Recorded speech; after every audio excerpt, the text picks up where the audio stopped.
GL3510CDW colour laser machine.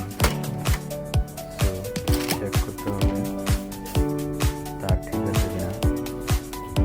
তো দেখতে পাচ্ছি তার ঠিক আছে।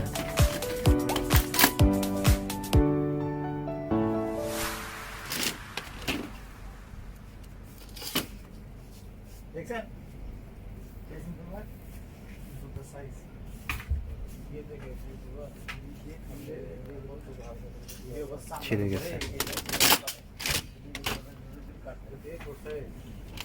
সুতরাং ড্রামটি চেঞ্জ করে নিলে হয়ে যাবে। ড্রাম অনলি ড্রাম, টোনারের প্রয়োজন নেই, শুধু ড্রামটা চেঞ্জ করে নিলে, এই ইউনিটটা চেঞ্জ করে নিলে